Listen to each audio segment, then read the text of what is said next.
Welcome to Beyond with Ben Bobo. We have a very special guest today coming out of Newport Beach, California. Rufus Bloomfield is a corporate chef, personal chef, and caterer, and I would say an all-around master of the culinary arts. I had the pleasure of meeting Rufus at an event that he threw for John Varvatos, and really excited to have you here today, Rufus, and I appreciate you coming on the show. I'm really happy to be here. Thank you. Yeah, you know, we were talking, and you just had such a heartfelt story, and I'm ex-military. I was in the Air Force. I flew. And when I listen to your story, I think it's a story that a lot of people can resonate and relate to and sort of connect with. So take us back to the beginning. Where did this all start for you? I mean, today you're a chef, but take us on that journey from about 18 years of age and give the audience a perspective of who you are and that piece of your life.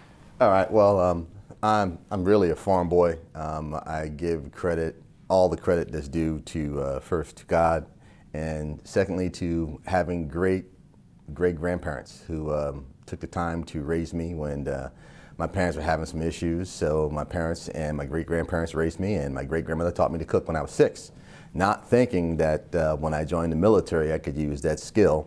And I'm a former Marine. There's no such thing as former, so once a Marine, always a Marine. And hoorah!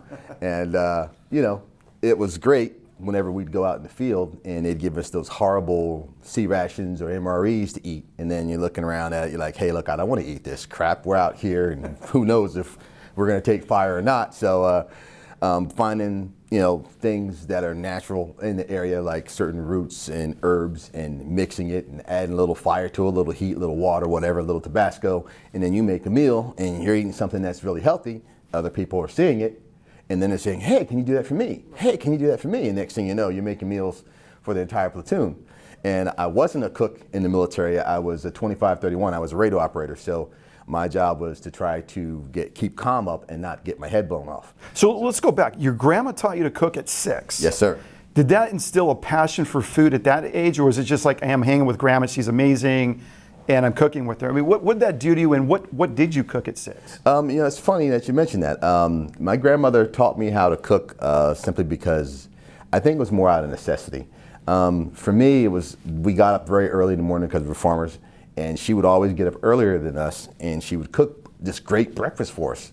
And it was fairly meager, but to me, somebody doing that for you at 4 o'clock in the morning, it's a great meal. And I didn't want her to do that because I loved her and I thought she was great. So I started mimicking what I thought I saw her do. And I burned up a lot of pans, messed up a whole lot of dishes. And she caught me one day, and then I guess she figured, hey, look, I could teach this boy something. And so she started showing me. And the more she showed me, the more I fell in love with it, because she told me that, hey, look, I'm doing this for you because I love you. And food is love. And if you can take care of people while you take care of yourself, you're the person that wins. And that's what stuck in my head. What a great piece of advice. Food is love. Yeah, that little advice was just wonderful. And I knew this woman loved me. I mean, of all the things she did for me, and my mom as well. So I just picked it up there, and I wanted to do more of that. And I didn't want her to have to do it for me. So I started practicing with stuff. And it turned around for me when I was able to cook a dish that she made for my great-grandfather. And I was able to do it to the point where it was edible. It was my first dish, and it's one of my favorite dishes to make right now. It is shrimp and grits. Simple enough, meager food, but it's designed to feed you and make sure you're full and well fed so you can go out in that field and do whatever the heck it is you need to do. And so I finally made it before my grandfather passed to a certain level, to where he secretly told me that he thought it was better than what my grandmother made. But we never told grandmother that. Props, wow. So, I mean, I felt... Of course not. Yeah, you don't want to say that to grandma. Yeah, I know. Big Mama would definitely come around and outdo you. Right. But, yeah, so it was one of those things. And I just started picking it up with other things. I mean, we had plenty of vegetables because we were farmers. So I figured if you could take fresh vegetables and you could make something out of it, even when you thought you didn't have food, you had a banquet. And so I just wanted to keep doing that. And so I never really, I never had to worry about dates, never had to worry about anything like that, because I could have a bunch of friends over and, hey, look, we're going to make this. And I'd cook something. And they're like, what is that? And it was really just a bunch of vegetables and stuff we had around the house. Flour, sugar, bread. So it's like a master chef is an interesting word, but you're really a master chemist. I mean, you can literally put things together and try different combinations, yes, and just make make the palate explode or whatever you'd use, but yes, really connect. So you mentioned the military and the Marines, and we had a conversation come up the elevator. So before we get into that, coming off the 4th of July celebration and acknowledging the vital role that the military plays in our freedom and our liberties, and quite frankly, what a lot of people tend to take for advantage in America or take for granted in America. Talk about your experience in the Marine Corps and the tour of duty that you went on that put you in harm's way. I found that really very interesting. Well, as I said, I was a radio operator, and for all you military folks out there, you may know what a PRC-77 is. If you don't, then you guys are missing out on a real treat. Not really. It's a radio that weighs about 50 to 70 pounds, depending upon how much you carry with you. Like, for instance, if you're carrying your M16, a pistol, a couple batteries, a spool of wire, your pack can weigh up to 100, 150 pounds.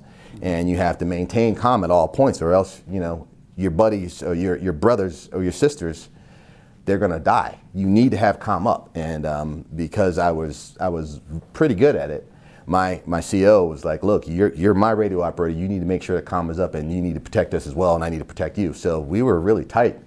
And running around with that thing on and seeing some of the things that we've seen, it can stay with you for a while. And where were you stationed, or what tour duty did you go on? What country? Can you talk about it? Sure.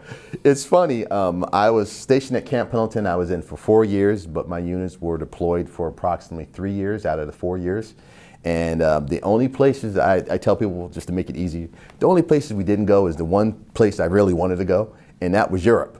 But we pretty much spent a little time everywhere else. Right. In the hot spots. Oh, yes. And a lot of times our unit was a raid unit, so we didn't know what we were getting into, because the command would say, hey, listen, we're on a ship. There's something that we see that's about 20 or 30 miles out. You guys go find out what it is. And we would jump in our Zodiacs, and we would head out from a ship, and we would go find out whatever it was. It could have been a oil platform, could have been a tanker, could have been a small ship. Was this in broad daylight, or was this at night? This was whenever. When the intel came back and said, oh, it's probably nothing, they would send us out in the middle of the daytime. And that's usually when things got a little hairy, because then when we would get there, and then people would see us, and like, no, your intel's wrong. This is a hot zone right here. Right. Hot on the water. Right. But, you push through it, because, again, we were and are a band of brothers, and it's not about just you. It's about, your group, the guy next to you. And so we got to see a lot of stuff, but we definitely got to grow up real fast. And you had some times where you were actually directly under fire. Yes. Yes, a few times. More times than I care to remember. It's funny because, and we just refer to it as action. Mm-hmm. There are different levels of it. I mean, it's all scary, but there are certain times when you're like, holy crap, I'm never going to make it home, or hey, we're gonna do what we need to do. We're gonna complete the mission no matter what. Whatever comes our way, we can handle it, and we're just gonna get it done.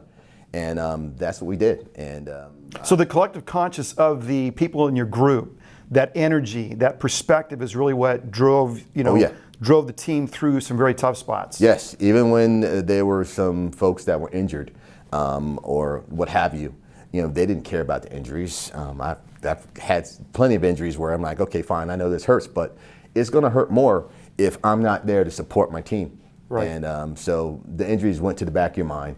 And that's how they train you. They train military folks, especially Marines, to just hack it. Right. And that's great when you're in combat, but it's not so great when you're in the civilian life now. So keeping the calm up, let's stay on this a little bit. You're a vital part of communication. Without communication, bad things can happen. You can't call in airstrikes. You can't call in support. So how did you stay calm in that environment? Was it the Marine training? Was it the training with your grandparents? Was it growing up? How does your personality, and in that environment that's all hell's breaking loose, how did you personally stay calm and collected? It really was my upbringing. I mean, because we were very poor, or so we thought we were. So we knew, like, when we were out in the fields, we had to go in and do whatever we needed to do, so my family and our neighbors could eat. And so either you did what you had to do, or you didn't eat. It was pretty much that simple. Keep it simple in the military. Hey, listen, calm needs to be up no matter what, or else you guys are going to die. And there are other extremes of that, but I mean, you keep it simple, and you're like, okay, fine, I'm not going to let that happen. It's not going to happen on my watch. Right. I'm going to make sure that calm is up no matter what it costs me. As long as calm is up, we win. And that's the attitude that I had, and that was it, pretty much. So how did you keep a perspective? If you're going into harm's way, you're getting shot at, and in your back of your mind, you're saying there's a possibility that I may not make it out of this theater alive. How did you sort of operate with that in the back of your head? I mean, that's the reality of war, but Yes. if that's in the back of your head, how do you stay focused on the task at hand, and how do you keep calm knowing that you could die any given day? Well, the first thing is my faith. I knew that I had somebody looking out after me. I knew that because there's no way I should have been to some of the places I've been to and made it out. make it out. Yeah. So I knew someone was looking at me. Second, again, my great-grandparents and my mom, my dad, they prayed over me for hours when I was little, and I didn't know what they were doing at the time. But I started figuring out when we were in harm's way. It's like, okay, that's what they were doing, because although all this stuff is happening and I'm seeing this stuff happen around me, you know, this should be happening to me because they see my antenna, it's waving, but it's not. So I know I'm protected, but if I'm not, and it's my time, there's nothing I can do about it. I'm here. So either complete the mission or fail and then watch a bunch of your buddies go down because you can't do what you're supposed to do. And it was my great-grandfather that instilled discipline. It was like, look, it has to get done. Right. It has to get done. So if you can't do it, this is a consequence. No one's going to be able to eat. Right. You know, so, you know, just thinking about that and keeping it really simple in your head allows you to do a lot of things. I mean, yeah, you're scared, but it's so fast. You don't have time to really think about the fear until later on, and you're like, oh crap, we just did that. So, so yeah, I give my grandfather and my grandmother great credit for that, because again, it was, hey, look, do or die, and that's the Marine Corps model as well. Right.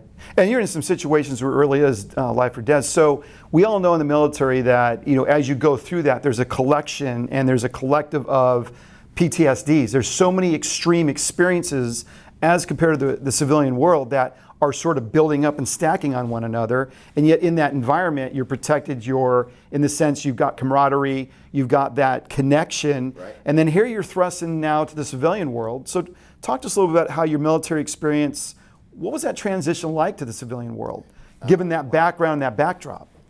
Well, the first thing I'll say is that the military is great for indoctrinating people into the military.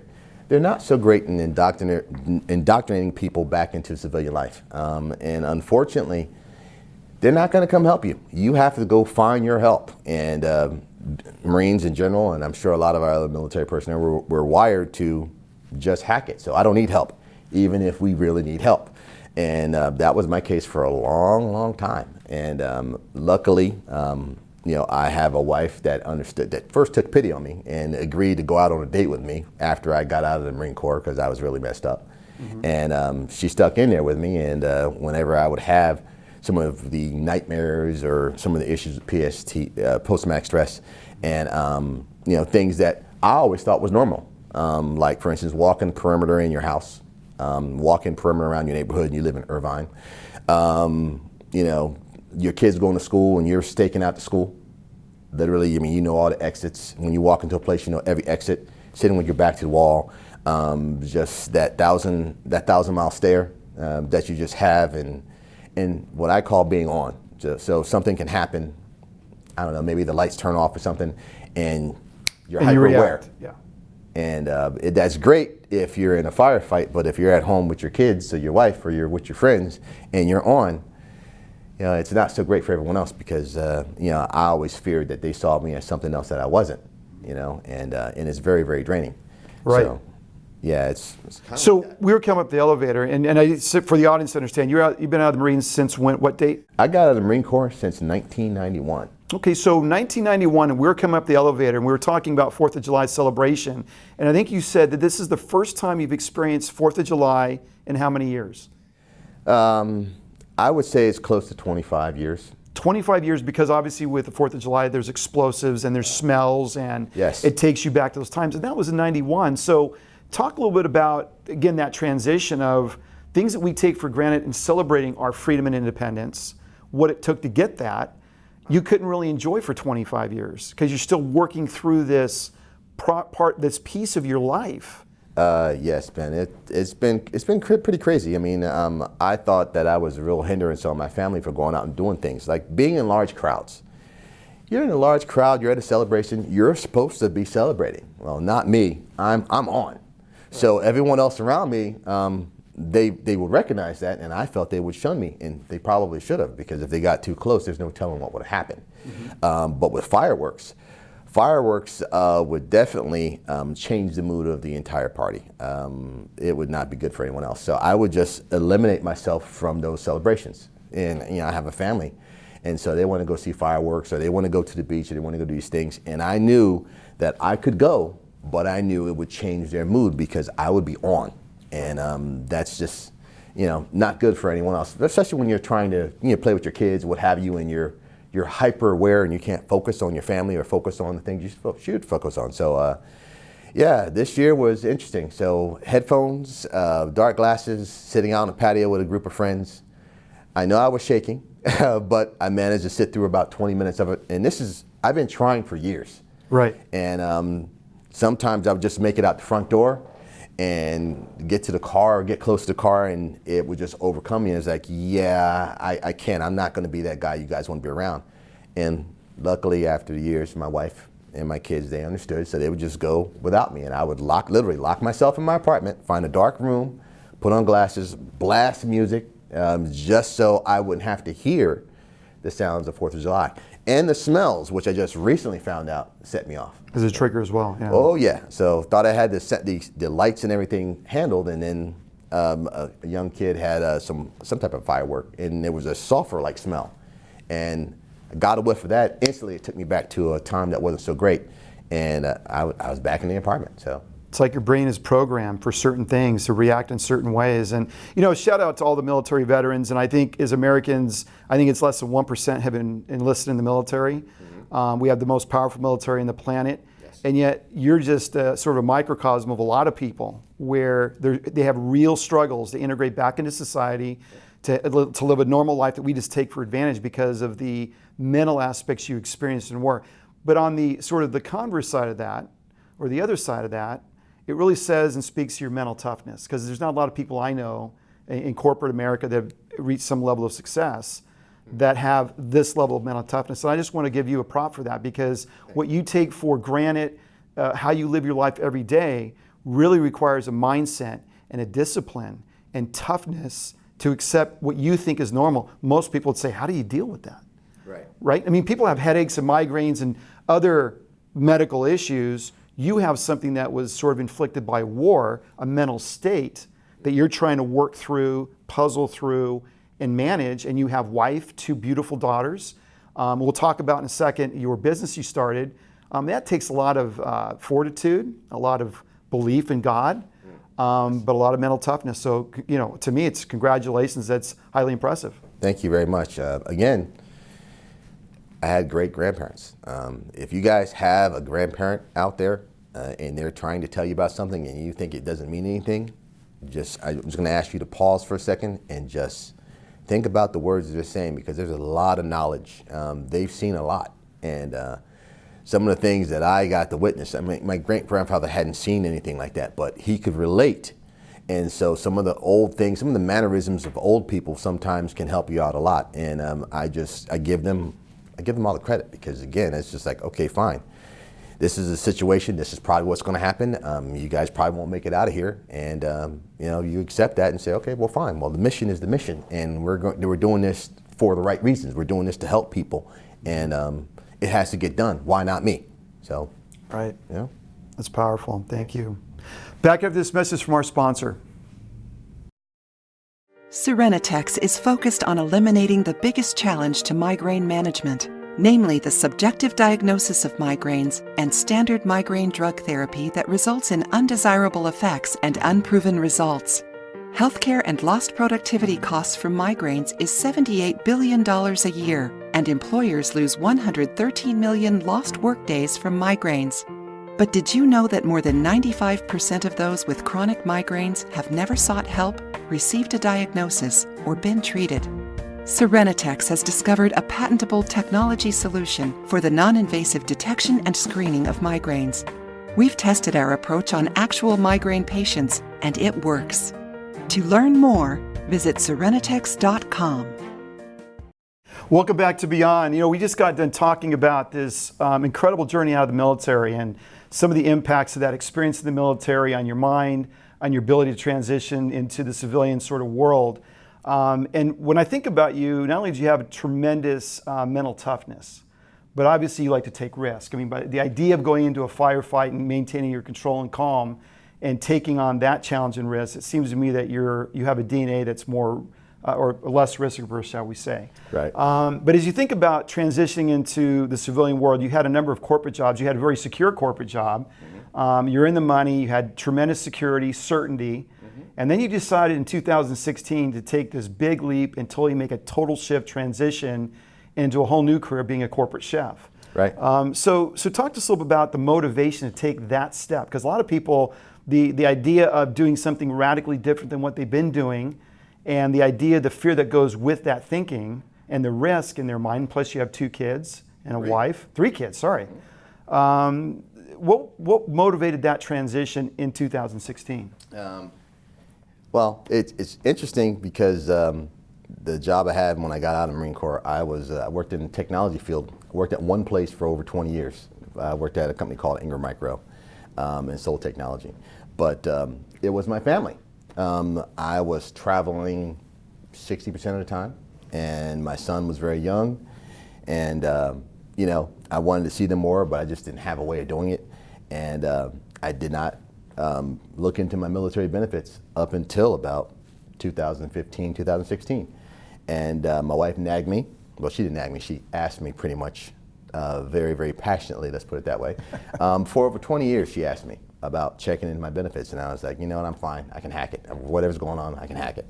And it got to the point of where she started pointing things out. It's like, hey, look, you shouldn't limp around, or you shouldn't be in pain so much. And I started thinking about it. I was like, yeah, okay. And it was one trip I had to Buffalo, New York in the winter. And that's when I was told my travel time was going to increase to 80%. And I said, you know what? No, my travel time is not. Yeah, I'm going to find out if I have any benefits, if there's anything that the military can do for me. And I'm out. And I resigned. I didn't have another job. I had some savings. Resigned from that position, and soon afterwards we found out that there was a program for me in the military called vocational rehab, and I was qualified for that. And I found myself a sponsor that had gone through it, that was working at a military facility. So if you vets are not connected and you don't know where to go, there are tons of places you can contact me, and I'll point you to the places that I went to. By the way, the place that I went to, 3.5 blocks away from where I worked for 20 years, and I didn't know it was there. Wow. Yeah, so they're not coming for you guys. They're not. You better come for them. You better ask someone. So I got a service connection. I got money for school. In the kitchen one day with my wife, doing whatever it is that I normally do in the kitchen. And she said, so now you have money for school. What do you like to do? And I couldn't answer. I didn't know. And she looked at me. She's like, fool, you're doing it. You're always in the kitchen doing stuff. And I said, oh, yeah, I do like to cook. And so the next weekend, she drove me over to a culinary institute. It was the AI or Art Institute of Orange County. Didn't know it existed. It was close to South Coast Plaza. She dropped me off. She went shopping. And when she came back, I was enrolled. And went through that process and just enjoyed that. And one of my instructors there, we would always talk about what we do on the weekends. So what I would do on the weekends is I would always do parties for people. I mean, for years I would do parties and make stuff, hang out, and I'm part of the party, but I'd make food and, just hang out and have a celebration. And my friend was like, well, hey, listen, I made something for you. And he made just the dumbest business cards ever. I mean, these things were horrible. But he said, yeah, I know, we just want to test this out. So next time you do a party for the same group, pass out your business cards. And I'm like, yeah, man, whatever. So I go to this party and I pass out business cards. And that same party, 2 people approached me and said, hey, listen, we want you to do exactly what you did for this party, but for us. And we'll pay you $400 to do that. And, I'm not the sharpest tool in the shed, but I can count. So I figured the food that I made, it took me 2 hours to do it, and they were willing to pay me $400. $200 an hour is not bad. Yeah. And I know my food cost was low. Right. So I was like, okay. And so that next weekend I had 2 gigs. I made $800 in less than, 8 hours. And then the light went off. It's like, wow, people really will pay me for my food. Right. That's amazing. I mean, it's just stuff I learned to make when I was little. And okay. So the military had a program to allow you to get rehab if you need it, yes, but additional monies for education, college of your choice, yes, and enough money to go through the institute And then the game plan was, we'll see after we graduate where we go from there. And you found that as you started doing these gigs, it sort of grew organically, right? It's Yes. word of mouth, business cards, marketing. Yes. The people that I already knew that I've been cooking for they started to hire me for stuff. Say, hey, listen, we know you do this, and we know you're making a business out of it. So now it's official. I'm like, yeah, it was official then when I was making all those meals for you guys. But now it's official, so now we have to hire you. And I'm like, oh, okay. And it started to take off. And another great thing happened to me while I was in school. One client came looking to the school. They wanted art students. They look for film students and stuff like that. And a gentleman wanted a chef for his wife. And I wasn't interested in the job. I was like, look, I'm going to go ahead and do this thing. I'm good. And they were like, well, the people at school who place students in jobs were like, Rufus, we need you to meet with this person. And I was like, nah, I'm not interested. So for weeks that went on, and they bugged me every day. And then finally, they wore me down. And I said, okay, I'll meet with them. And it turns out that the gentleman is a great friend of mine, and so is the wife. But the wife was one of the housewives of Orange County. And immediately I said no. I was like, absolutely not. There's too much drama. It's not going to be about the food. I'm not with that. I'm about taking care of people, and it's not about that. So the dean of the school comes over and says, hey, look, I know you said no, but we're not going to send anyone else. We know what kind of man you are. We know the stuff that you've been through and how you help the other students. I mean, you mentor a lot of students here. You created the Veteran Resource Center here at the school. We're not going to send anyone else. You need to go talk with this guy. Mm-hmm.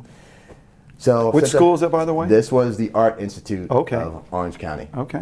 So since that meeting, I have been their personal chef for almost 3 years now. And that really gave me the confidence to do more of this. I mean, I was happy with just cooking for them, but they had me cooking for their friends, and they were paying me to do this stuff that I was doing when I was a kid. So to me, it's second nature. Plus, I got to do something that my great-grandmother taught me to do. And people always think that you sell, as a personal chef, you're selling them food. Well, I'm not. I'm selling you time. What I noticed about my upbringing, my grandmother would have a full kitchen table full of people at 5 o'clock, not 5:01, not 5:05, at 5 o'clock. And you sat there, you washed your hands, and she would spin out those plates, and then she would ask you a bunch of questions. And you kept answering because she was spinning out just deliciousness on these plates, right? And so you eat whatever you could eat, and then you would ask a question back, and she would tell you a little bit more about herself, and then she'd spin out another plate and ask you more questions. That was her way of getting to know her family. And her family consisted of any of the neighborhood kids that didn't have anywhere to eat, us, cousins, anyone else in the neighborhood. So that's how she got to know us. So I'm not selling you food, I'm selling you time. I want you to sit your family down and get to know your family, because that's what food is about. Or get to know your spouse, or just have some enjoyment. I mean, we try to give you 2 to 3 hours back at night, and the meal's going to be delicious, and you get to bond with your family. And the best part about it for me is, you invite me into your home, I become a member of your family, right. And who's winning? Am I helping you, or are you helping me? Right. I think I'm winning. I think you're helping me more, because here's a guy that thought that he wasn't fit for society after the things that we've seen. Right. And here I am, strangers would invite me into their home to cook a dinner with them. I get to know you, you get to know me, you get to know my family.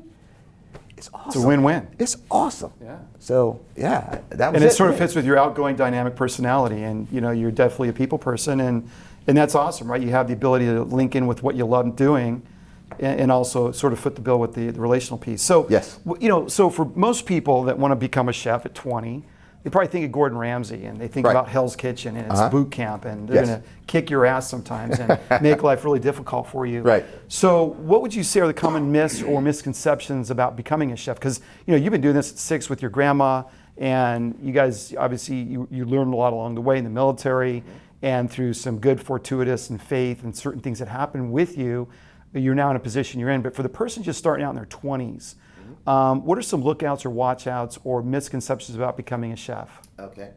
One of the things I will say is that passion trumps ability every single time. If you're passionate about something and you don't know how to do something, you can learn how to do something. Your passion is going to push you to the point of where, okay, fine, I'm really horrible at this, to the point of where, okay, now I'm really good at this. Second, find yourself a mentor. Find someone that's willing to show you some stuff and talk to you about it. There might be times where it gets a little bit difficult. I mean, Yeah, they might yell because it's a kitchen and they're worried about your safety because you could hurt yourself in the kitchen if you're not careful. But they're not yelling at you to yell at you. They should be yelling at you if they're going to yell because they care about you. Right. And you might have that if you go to a culinary school or if you work at a kitchen. You may have to start at the bottom. That's perfectly okay because some of the best chefs I know were great dishwashers. I mean, I wash dishes my entire life. In fact, I love washing dishes. My kids don't necessarily like to wash dishes, right. But I like to wash. And I mean, I'm talking with my hands, not the dishwasher. Washing with my hands so that way I can feel and I know it's done to the way I want it to be done. And then I know people can eat off of it. Right. And maybe that sounds kind of weird, but that's just me. Well, the person eating off your plates, I appreciate that. It's just, but yeah. Relative. So it's okay. If you start at the bottom, you can work your way up. And again, passion will trump ability. If you don't know, ask someone, hey, look, show me how to cut this. Show me how to do this. Show me how to saute. And then you practice it at home. You get home and, if you even got a small little burner in your little apartment, you can make a meal for 25 people if you want to. You just got to stay true to it and get it done. Right. Love it. Love it. So you were kind enough to prepare a dish for us today. And okay. Rufus, if you can go through for the audience and explain what this is and what you put together. And this is just one of the many dishes you prepare. Right. Actually, this is two. This is two of them. So what we have here in the little cups here, the little fufu cups, personally, they're not big enough for me. I probably eat all 6 of these and then, maybe let you guys eat out of the bowl that I have. But this is a shrimp ceviche. So it's my version of it. So the trick with it is a lot of lime, but you get your shrimp and they must be absolutely fresh. You can use frozen shrimp and make ceviche, it's going to work fine. But the fresher the shrimp, the better it's going to taste. And when you take a bite of this, all you're going to think about is freshness. And that's what you want. You want to get the citrus, you want to get a little bit of the cilantro, the tomato, and you should get those aromas when you're standing next to it, and it should make you salivate a little bit. So that's what that first one is. The second one, y'all are not ready for this. So this next one is one of my great-grandfather's recipes. So this is a 12-hour tri-tip taco. All right, so we're in California. This is the land of the taco. And you get great carne asada here, you just great tacos. I mean, I think we get better tacos here than anywhere else in the country, to be perfectly honest with you. However, my grandfather used to always roast brisket and tri-tip because, these are all poor man's cuts, so we could get them. And he would roast his for 12 hours, season it with a seasoning mix that he would make that I learned, so I make my own seasoning for it. And we make a taco. We discovered that a taco works over at an event over at John Barbados in South Coast Plaza. And we had the tri-tip and we had tortillas. I don't know why. And I said, maybe I'll throw that in a taco, see how it works out. And it's been a hit ever since. So we've got a little chimichurri on here. The chimichurri, you can make as spicy as you want. We've got a little slaw on top, and we got some lime if you want to squeeze it, but you don't have to. This will bring you home. So there you have it. And I can attest firsthand, that's pretty amazing. I've had it at John Barbados, so. Oh, we're going to have some here today, too. We're going to have some here today. Awesome. So let's transition a little bit, kind of talk about that person or persons that have had the most influence either on your personal or professional life and development. Who would that one or two people or persons be? I would say, I'm going to say both. My great-grandmother was the salt of the earth. She was the greatest woman alive. Next to her, I would say my mother is a close second. My great-grandfather was right up there with my great-grandmother. And lastly, my wife. My wife is ride or die. There are days that I look at her and say, there is no way this woman should be with me, as much stuff as I put her through. And we've been together now for over 26 years, been married for over 23. And she's my ride or die. So, and my kids are awesome. Sure. But yeah, I'm very, very lucky, very blessed to have great people in my life that believed in me even when I didn't believe in myself. Right. That first client that I still have, Doug and Lydia McLaughlin, they're wonderful people. They love me, they love my family, and they give me confidence. So, that's all you need. You just need one person to believe in you, even if that person is yourself, and you can do anything. So, Yeah, there was a time you mentioned that when you were going through the PTSD after you got out of the military and you're trying to puzzle what was going on and what you were feeling, your wife, it sounded like, knew. She kind of was knowing, Yes. and yet she was patient in those experiences through that process, which I know I met at the John Barbados event. She was just an amazing person. Yes. When you shared the story, what she went through and how patient she was in your process. Absolutely. Like I said, yeah, in my mind, there's no way she should be with me. But I'm very, very fortunate that she must have saw something in me that I didn't see.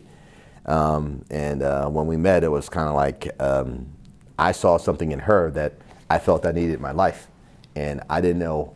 She was just bubbly and outgoing, and people loved her. And I thought people shunned me. And I prayed. I was like, Lord, if you help me have whatever that is she has, I'll make it to be 23 years old.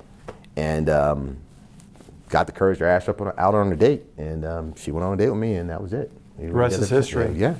And God answers prayers. All the time. Right on. Yeah. So what are one or two pearls of wisdoms that you could share with the audience based on either your military experience or post-military experience that if they took to heart and they practiced could really change their personal, professional life? Okay. First thing is always try to be kind to people. Always try to do the right thing, even if there's a cost to it. The right thing is just and this is not me talking. These are my great-grandparents talking. The right thing is always the right thing. It may seem like this is the harder way to go, but the right thing is the right thing, and you do that. And be honest and forthright and be proud of, hey, look, I'm doing the right thing, even when others don't think that's the thing to do. Don't take advantage of people. Just what you do to people and what you do will definitely come back to you. And that's a fact. So you want to try to be as kind as you can be to everyone. I mean, I know I'm guilty of not necessarily doing that all the time, but I always try to focus on what I was taught when I was little. And those two things will definitely get you through any situation. So I would say that. And listen. Sometimes you just need to close your mouth and just listen to what the other person is saying, because it could be a conflict. But if you just listen, the other person may just need to have themselves be heard and maybe feel like someone is paying attention to them. So when you have that opportunity, if it's a child or if it's an adult, take it, because you'll learn something. It's great advice. If you can go back in time, what advice would you give your younger self? Wow. I would tell my younger self not to be so headstrong. More people love you than you think.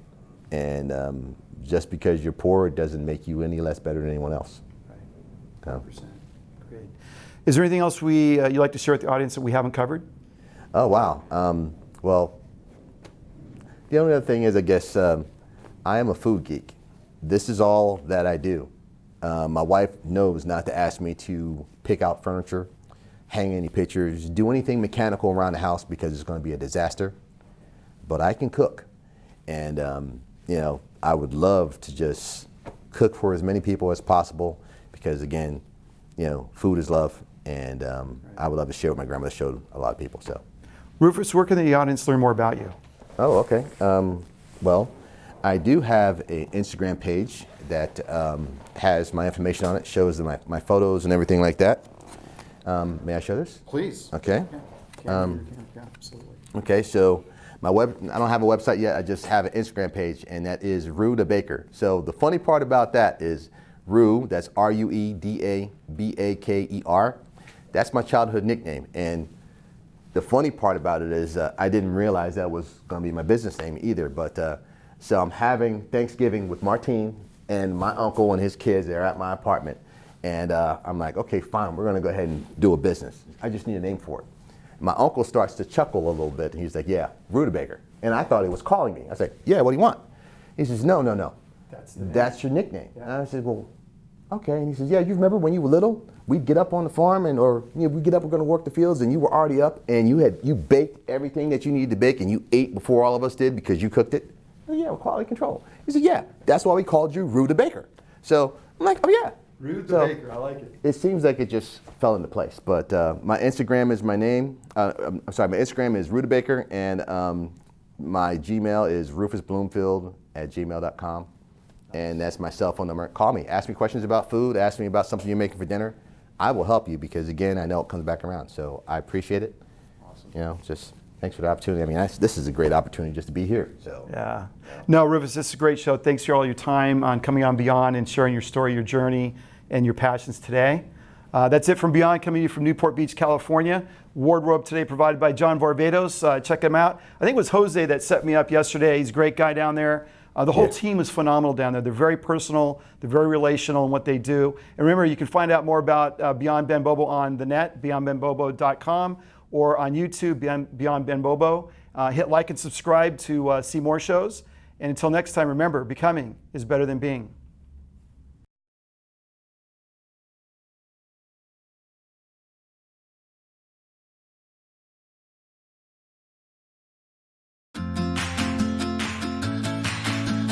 When we founded Stradling in 1975, we made a commitment to helping our clients to succeed and create opportunities for business growth throughout California and beyond.